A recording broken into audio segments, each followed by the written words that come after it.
الحمد لله نحمده ونستعينه ونستغفره ونعوذ بالله من شرور أنفسنا ومن سيئات أعمالنا.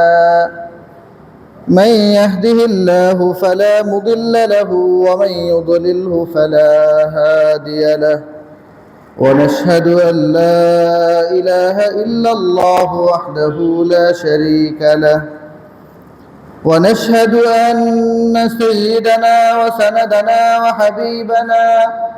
وحبيب ربنا ومولانا محمدا عبده ورسوله.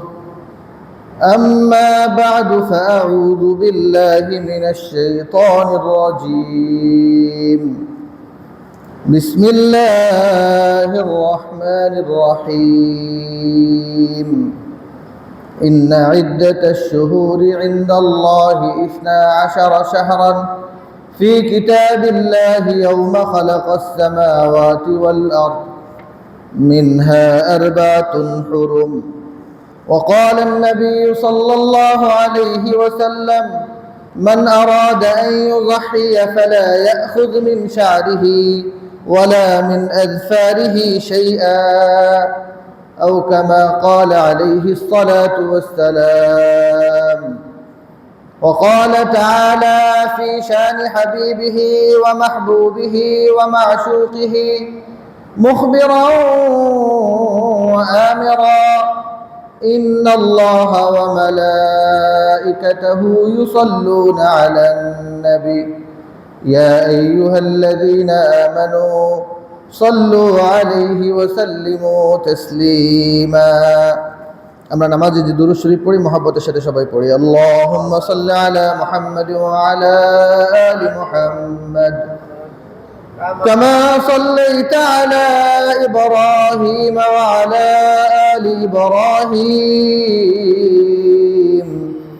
ইন্নাকা হামিদুম মাজিদ। اللهم بارك على محمد وعلى آل محمد كما باركت على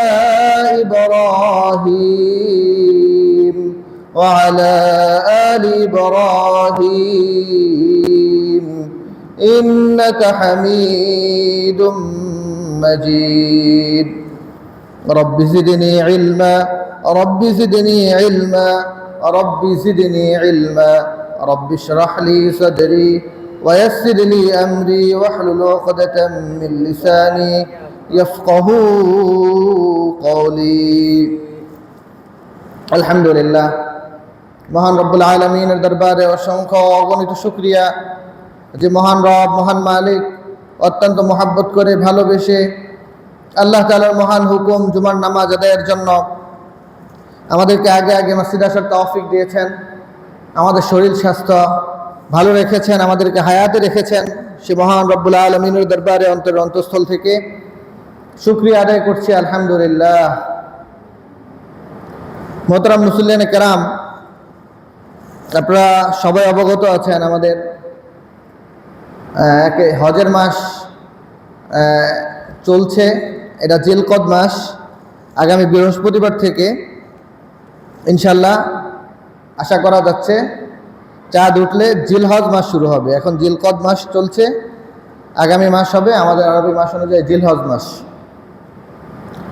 যেহেতু আগামী জুমার আগেই ইনশাল্লাহ জিলহজ মাস শুরু হবে, এই জন্য জিলহজ মাসের কিছু আমল আছে যে আমলগুলি অত্যন্ত আবশ্যকীয়, গুরুত্বপূর্ণ, আমাদের আমল করা উচিত, আমাদের আমলে নেওয়া উচিত। এই জন্য জিলহজ মাসের প্রথম দশকের কিছু আমল নিয়ে আজকে আলোচনা করব।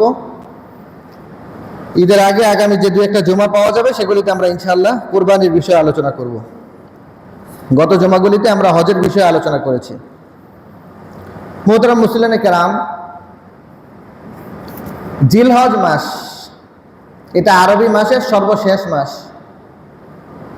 আর আরবি মাস এটা যেহেতু 12 মাসে, আল্লাহ তাআলাই বলেছেন যে আল্লাহ আসমান এবং জমিন সৃষ্টি করা থেকে নিয়ে বছরের সংখ্যা আল্লাহ নির্ধারণ করেছেন 12 মাসে। এই 12 মাস এটা নির্ধারিত ছিল। কিন্তু মাসের যে সিরিয়াল পদ্ধতি, গণনা পদ্ধতি, এই গণনা পদ্ধতি বিভিন্ন সময়ে বিভিন্নভাবে গণনা শুরু হয়েছে এবং শেষ হয়েছে। তো হিজরি সনের আবির্ভাবের মধ্য দিয়ে ইসলামের মধ্যে বর্ষ গণনা শুরু হয়েছে মহরম মাস দিয়ে, এবং বর্ষ গণনার শেষ মাস নির্ধারণ করা হয়েছে জিলহজ মাসকে। তো এই আগামী মাসটাই জিলহজ মাস, যেটা বছরের আরবির দিক থেকে শেষ মাস।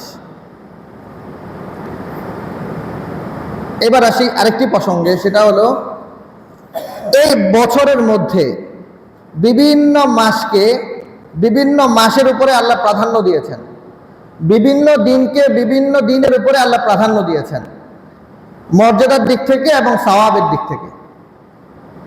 কি বলেন, ব্যাপারটা ক্লিয়ার না আমাদের? যেমন সমস্ত মাসের মধ্যে রমাদান মাসের গুরুত্ব বেশি, এটা আমাদের সবাই ছোট বড় অন্তর থেকে ফিল করি। যার কারণে রমাদানে আসলে আমাদের মধ্যে একেবারে ছোট থেকে বড় সবার মধ্যে, নারী পুরুষ সবার মধ্যে একটা ব্যাপক পরিবর্তন দেখা দেয় আমলের। কি বলেন, আমলের একটা আগ্রহ স্বাভাবিকভাবেই এই রমাদান কেন্দ্রিক আমাদের মধ্যে পরিলক্ষিত হয়। আমাদের বড় থেকে ছোটরা যারা কোরআন অন্য মাসে পড়ে না, এই রমাদানে পড়ে, অন্য মাসে জামাতে না আসলেও রমাদানে গুরুত্বের সাথে মসজিদে চলে আসে। এই ইবাদতের মৌসুম হিসেবে রমাদান যেভাবে স্বীকৃত, এস্টাবলিশড, এটা আমাদের শরীয়তের মধ্যে যেভাবে স্বীকৃত, সমাজের মধ্যেও মোটামুটি এস্টাবলিশড।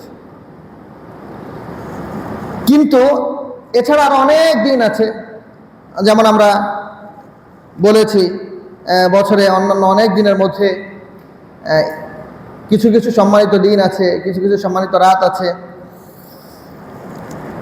তো এছাড়া ইবাদতের মধ্যে থেকে দ্বিতীয় সবচেয়ে বড় মৌসুম হলো,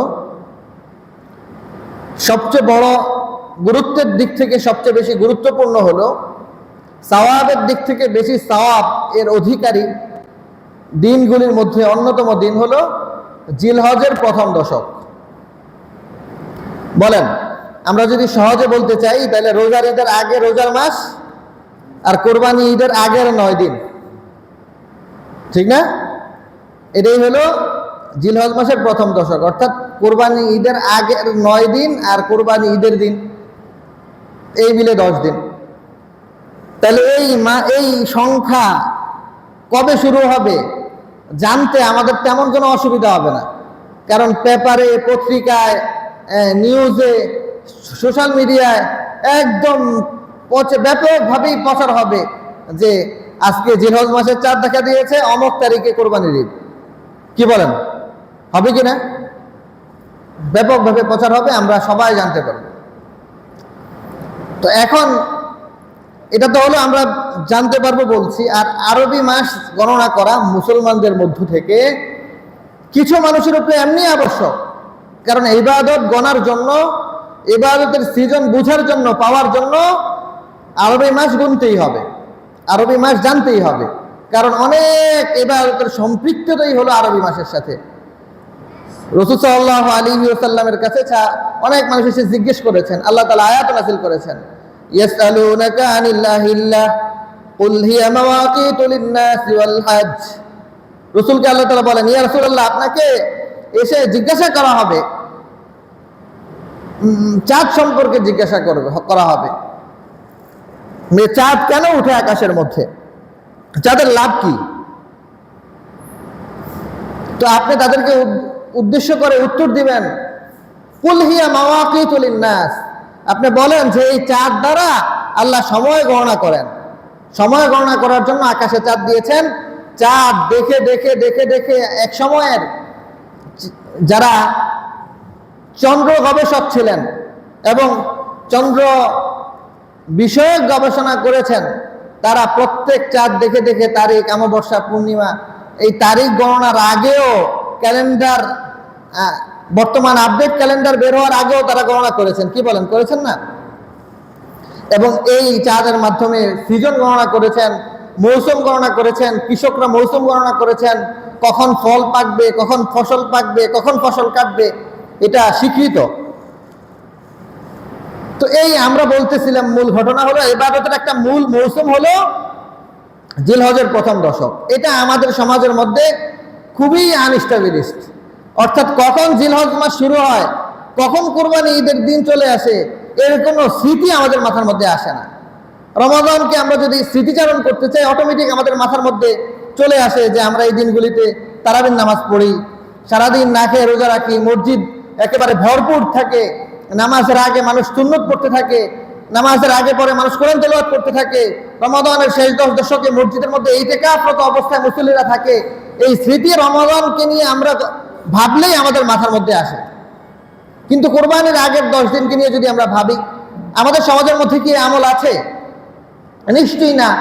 আমরা কোরবানি কেন্দ্রিক যদি কোনো আমলের কথা ভাবি, তো আমাদের কাছে একটাই স্মৃতিচারণ হবে, মাথায় আসবে, সেটা হলো কোরবানির হাট, বাজারে যাইতে হবে, গরু দেখতে হবে, ছাগল দেখতে হবে। যে কোরবানি দিবে সেও তো যাবে কেনার জন্য, দেখার জন্য, আর যে দিবেও না তারও বাজার ঘুরান দিতে হবে, যে বাজারের গরুর দাম কেমন, কেমন দামের গরু উঠছে, মানে এটা একটা আনন্দ উপভোগ করার জন্য। এছাড়া কোনো আমলের স্মৃতি আমাদের মাথার মধ্যে আসে না। অথচ রাসূল সাল্লাল্লাহু আলাইহি ওয়াসাল্লাম বলেছেন, মান আহইয়া সুন্নাতান হাসানাতান ফালাহু আজরুহা ওয়া আজরু মান আমিলা বিহা। অন্য হাদিসের মধ্যে বলেছেন, মান আহইয়া সুন্নাতান মিন উম্মতি, আমার উম্মতের মধ্যে যদি কোনো ব্যক্তি এমন এক সুন্নতকে জিন্দা করে, যেই সুন্নতটা মৃত পায়, যে সুন্নতের কোনো কদর মানুষের মধ্যে নাই, তো সে শহীদ হওয়ার, অর্থাৎ একজন শহীদ যেই পরিমাণ সওয়াব পান, সেই পরিমাণ সওয়াব পাবেন। এই জন্য মোহতারাম হাজরিন, এই জিলহজের প্রথম দশকের গুরুত্ব আমাদের মধ্যে অনুধাবন করা উচিত। হযরত ইবনে হাজার আসকালানী রাহিমাহুল্লাহ বলেছেন যে কেন জিলহজের এই প্রথম দশক এত গুরুত্বপূর্ণ। তার মধ্যে অন্যতম বলেছেন, গুরুত্বপূর্ণ হওয়ার অন্যতম কারণ হলো যে এই দিনগুলিতে সমস্ত ইবাদতের সমন্বয় ঘটে, সমাহার ঘটে। কিভাবে সমস্ত ইবাদতের সমন্বয় হয়, সমাহার হয়? হযরত ইবনে হাজার আসকালানী রাহিমাহুল্লাহ বলেন, ইসলামের যে মৌলিক ইবাদত 5টি, ঈমান, ইবাদত, ঈমান, কালিমা, নামাজ, হজ, যাকাত ইত্যাদি যে আমরা বলি, এর সবগুলি এই দশকের মধ্যে পাওয়া যায়। দেখেন, বছরের অন্য কোনো সময়ের মধ্যে, অন্য সব সময়ের মধ্যে যেমন ঈমান রাখতে হয়, ঈমান এই দশকের মধ্যেও আছে।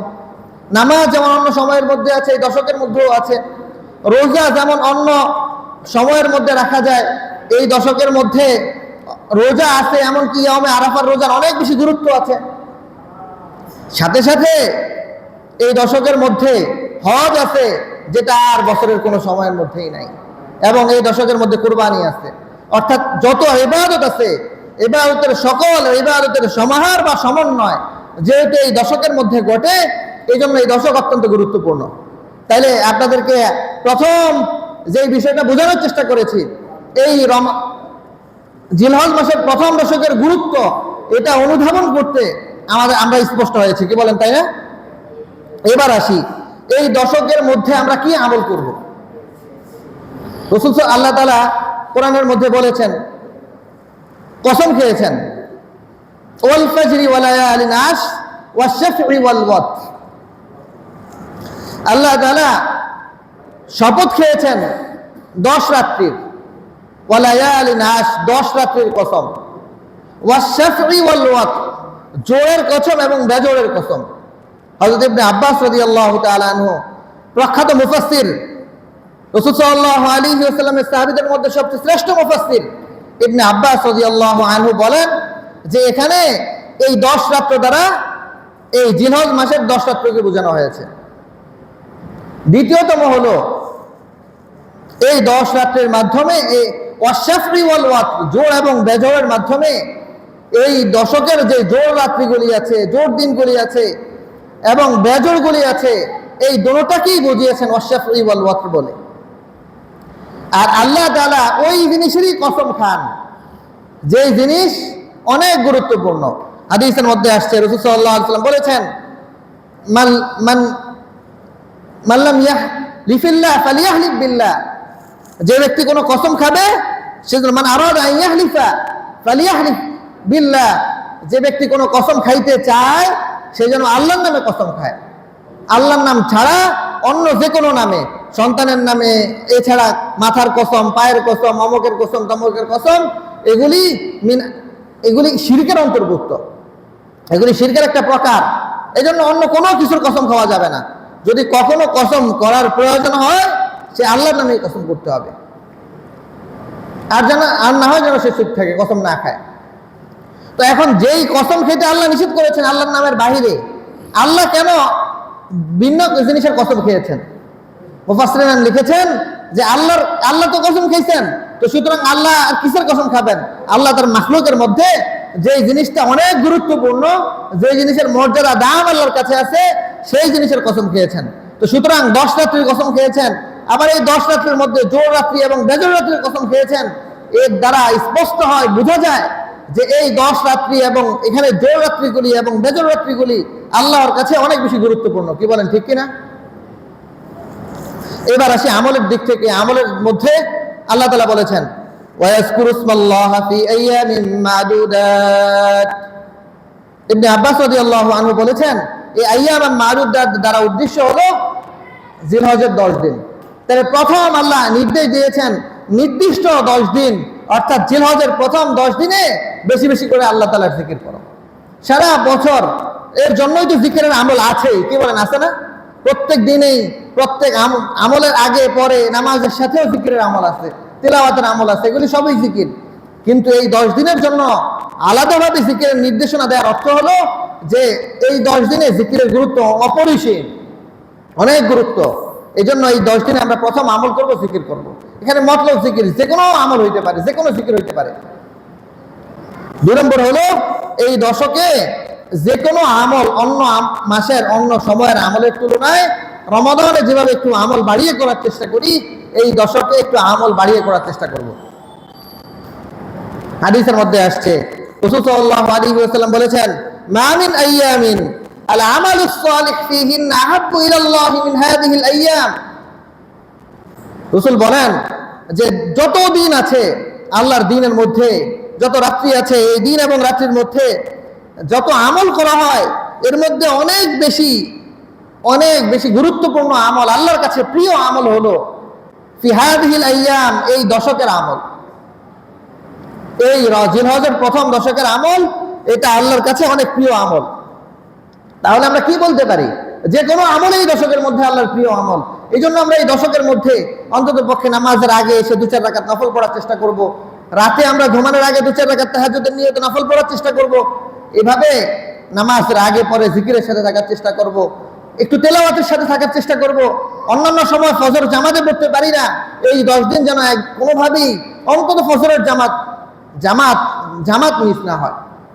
যদি ফজরের জামাত না ছুটে, ইনশাআল্লাহ অন্য জামাত ছুটবে না। কি বলেন? অটোমেটিক অন্য নামাজ জামাতের সাথে পড়া অনেক সহজ ফজরের তুলনায়। এই জন্য আমরা এই দিনগুলিতে অন্তত পক্ষে জামাত যেন না ছুটে, নামাজের আগে পরে যেন কিছু জিকির হয়, তাসবিহাত হয়, অন্যান্য আমল যেন হয়, এই জন্য আমরা চেষ্টা করব। 3 নম্বর হলো এই দিনগুলিতে সমস্ত গুনাহকে বর্জন করা। এমনিই তো গুনাহ করা নিষেধ, কিন্তু আল্লাহ তাআলা বলেছেন যে আল্লাহর কাছে বছর 12 মাসের অনেক গুরুত্বপূর্ণ, তার মধ্যে 4 মাস হলো সম্মানিত মাস। এই সম্মানিত 4 মাসের মধ্যে জিলহজ মাস অন্যতম। সুতরাং এই সম্মানিত মাসের মধ্যে কি করবে কি করবে না, তার মধ্যে আল্লাহ নির্দেশ দিয়েছেন ফালা তুযলামু ফীহিন্না আনফুসাকুম, তোমরা এই দিনগুলিতে নিজেদের উপরে গুনাহ করে আর জুলুম করো না।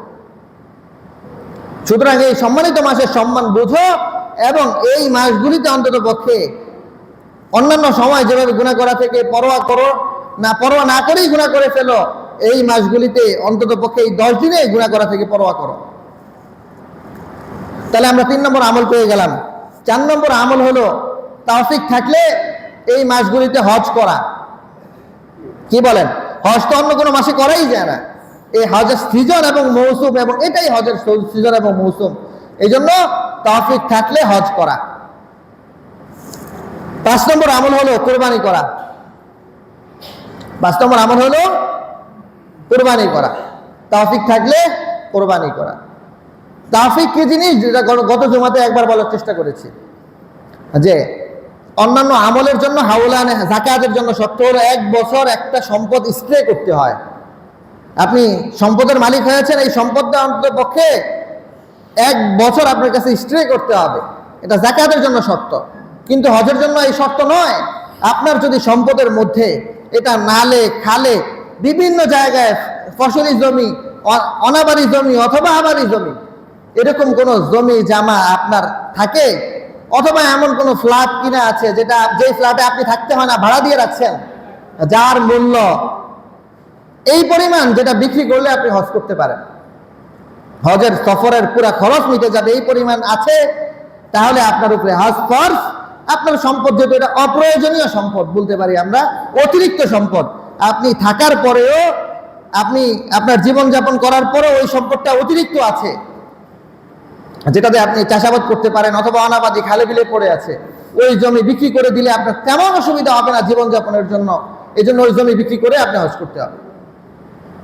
কোরবানির ক্ষেত্রে একই মাসলা প্রযোজ্য। কোরবানির ক্ষেত্রে নেশাব হলো যে কোনোভাবে যদি আপনার সম্পদের মধ্যে ঈদের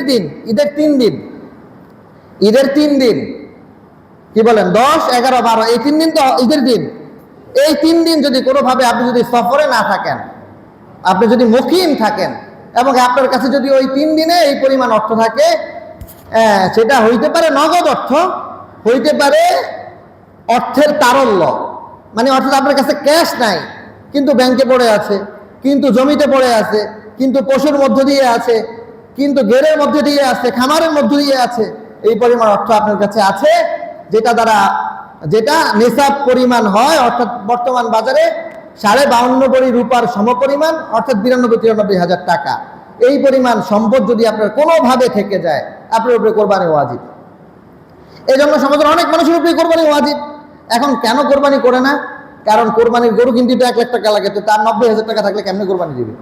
আবার সমাজে যেই ভাগ বটনের পদ্ধতি, কোরবানি দিতে তো অন্তত পক্ষে 25,000 টাকার নিচে গরুতে ভাগ দেওয়া যায় না, অথচ কোরবানি করতে হবে সহজ।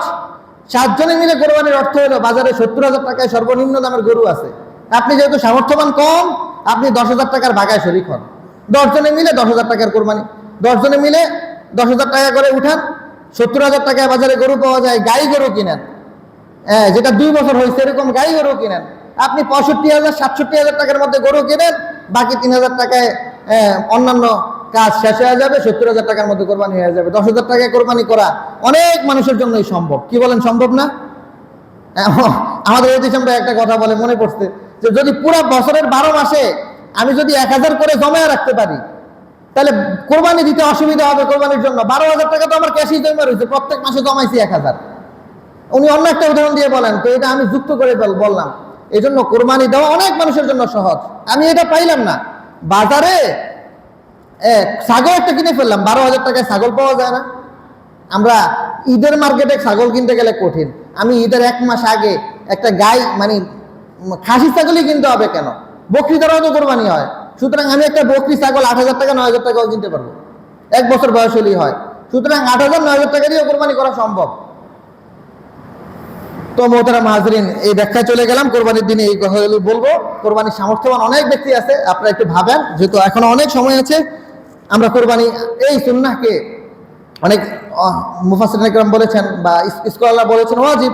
সুতরাং এই ওয়াজিব আমলকে আমরা কোনোভাবেই সামর্থ্য থাকলে না ছাড়ার চেষ্টা করি, সামর্থ্য না থাকলেও একটু আগে পরে গুছিয়ে কোনোভাবে হইলেও কোরবানি করার চেষ্টা করি। কি বলেন? যেহেতু অল্প টাকাই কোরবানি করা সম্ভব চেষ্টা করলে।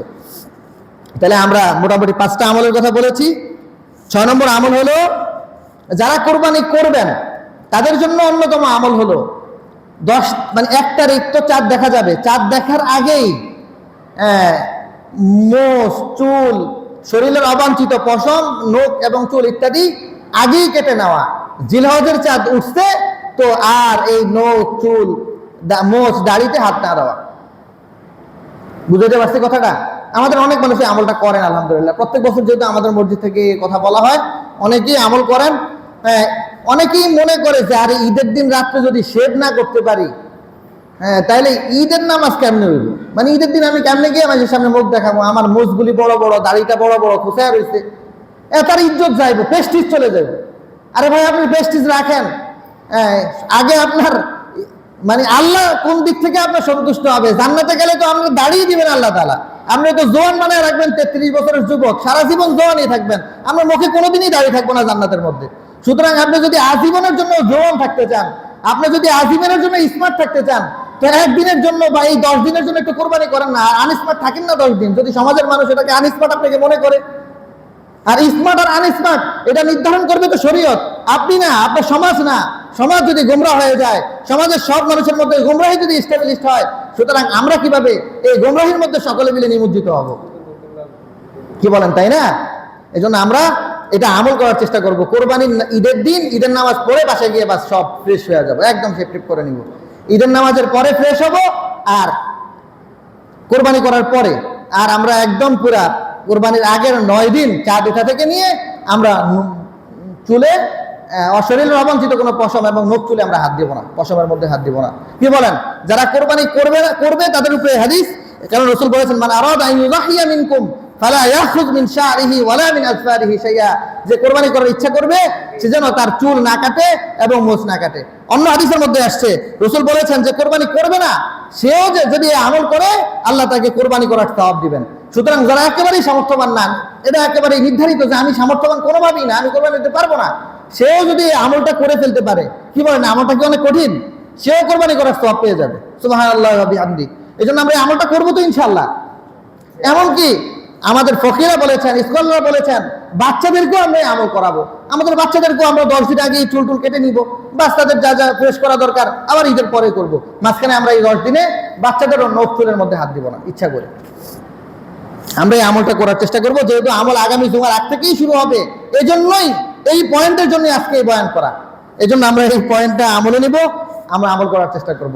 ঈদের চাঁদ দেখা যাওয়ার সাথে সাথে আমাদের যে আমল শুরু হবে সেটা হলো আল্লাহু আকবার, আল্লাহু আকবার, লা ইলাহা ইল্লাল্লাহু, আল্লাহু আকবার, আল্লাহু আকবার, ওয়ালিল্লাহিল হামদ।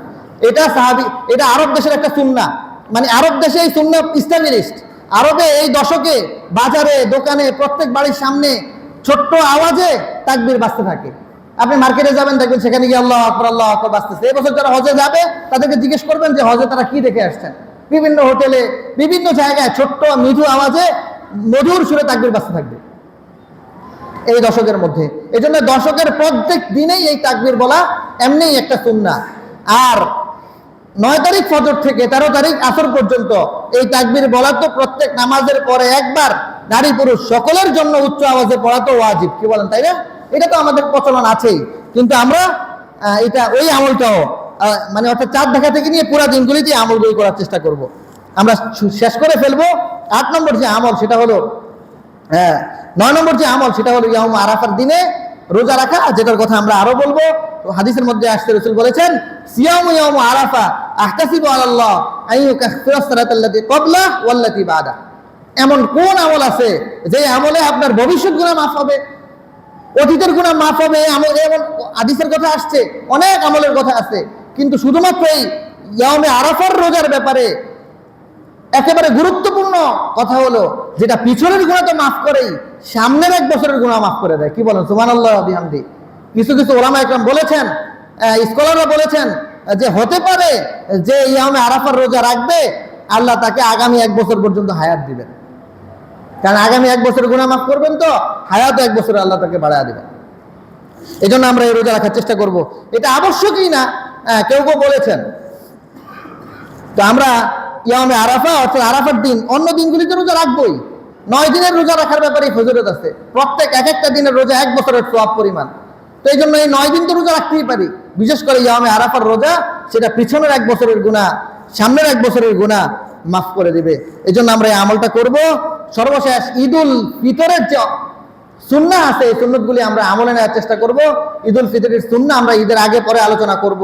সবচেয়ে বেশি গুরুত্বপূর্ণ সুন্নত হলো ঈদের দিনে, ঈদের দিন ফজরের নামাজ জামাতে পড়া। অথচ সবচেয়ে কম মানুষ ঈদের দিন ফজর জামাতে উপস্থিত হয়। রাত্রে আড্ডা বাজি করতে করতে 12টা, 1টা, 3টা বাজে ঘুমায়। ব্যবসা বাণিজ্য করেনাওয়ালারা তো একটা কাজে ঘুমায়।